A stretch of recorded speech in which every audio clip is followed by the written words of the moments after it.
Morning, this is the Palm Canyon in the Kofa National Wildlife Refuge. I'm going to break here to talk some anime. Night on the Galactic Railroad.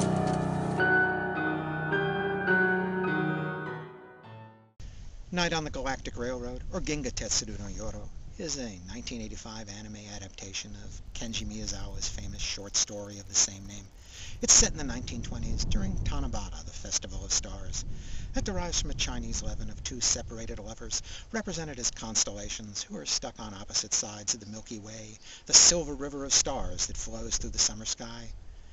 In a small rural Japanese town, a small schoolboy, Giovanni, is constantly teased by his classmates. Giovanni's mother is ill, and his father has been away at sea for a very long time. Giovanni works after school to raise money for the family.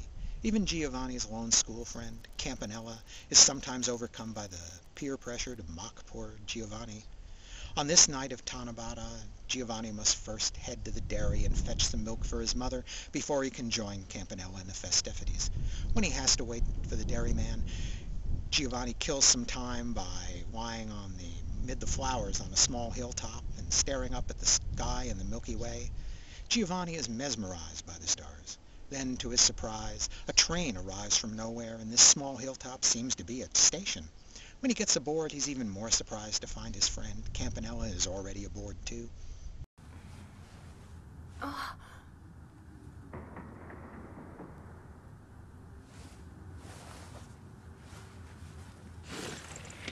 Campanella! They really tried. The others all ran after me, but they were just too late to catch me. This is no ordinary train, of course. It travels across the surreal landscape of the Milky Way, and each stop seems to have a theme based on a constellation, and the passengers will turn out to be most unusual as well. The movie chronicles Giovanni's journey through the stars with his friend Campanella.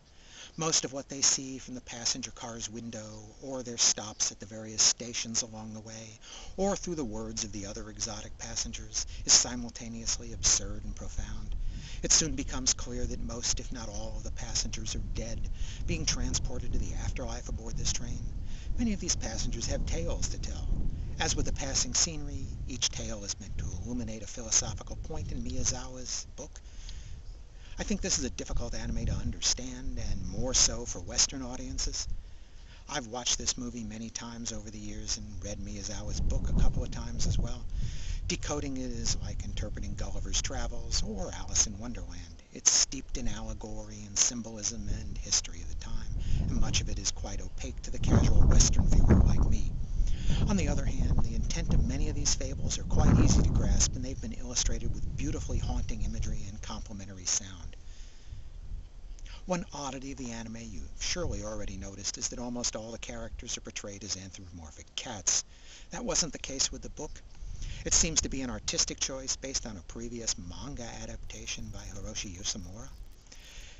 It results in faces that are as culturally ambiguous as the Italian names Miyazawa gave his characters, and yet they have a surprisingly good expressiveness. That's important because in the book, Giovanni goes through a lot of emotions as he spends the night on this fanciful train, especially near the end when he begins to suspect that his wishes about him and Campanella traveling together forever are already impossible. There are three characters that are exceptions to the cat motif: a tutor and his two young students, passengers from a ship that struck an iceberg. That's almost surely a reference to the Titanic, which sank a decade before this story was originally written. Those three characters alone are drawn as already humans. When the director, Suyi, was asked why only those characters looked human, he suggested there was no special reason beyond emphasizing the original author's reach for universality in his characters. Sometimes a cigar is just a cigar. When the director said he didn't think the choice would confuse the audience, he clearly wasn't thinking of me. It's striking how closely the movie stays to the book, even borrowing many of the chapters' titles. Two exceptions are the notable removal of the religious debate among the passengers about whose God is the true God, and there's an addition of a wireless operator passenger to presage the arrival of the shipwrecked victims. Like the book, the movie is slow and deliberate, taking time to bask in the sights, sounds, and smells of its world, and it lets the emotions burn into your eyeballs. There are many themes, religious and secular, but ultimately this is a movie about dealing both with the loss of a friend and living a worthy life yourself. Ultimately, it's a spiritual journey Giovanni is taking. I know director Kizuburo Sui mostly from his adaptations of Mitsuru Adachi's manga Touch and Nine, both about baseball. They are all drawn in very concrete and straightforward style, but here he's applied a vivid imagination to the surrealistic descriptions of the original fable.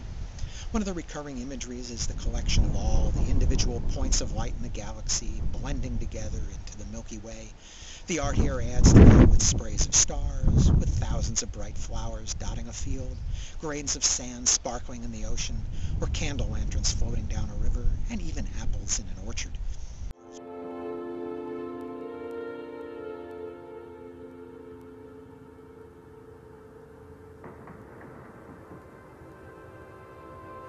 Boku, 飛び降りてあいつを取ってまた飛び乗ってみせようか。もうダメだ。あんなに後ろに行ってしまったから。Modern city dwellers may be surprised at how bright and vast the Milky Way can seem on a clear, moonless summer night. Modern air pollution and bright city lights have made the true night sky a stranger to most of us. But out here, well away from the major cities, once the campfire burns down, stars really do look like that at night. The anime also does a good job recapturing the feel of the 1920s in architecture and technology.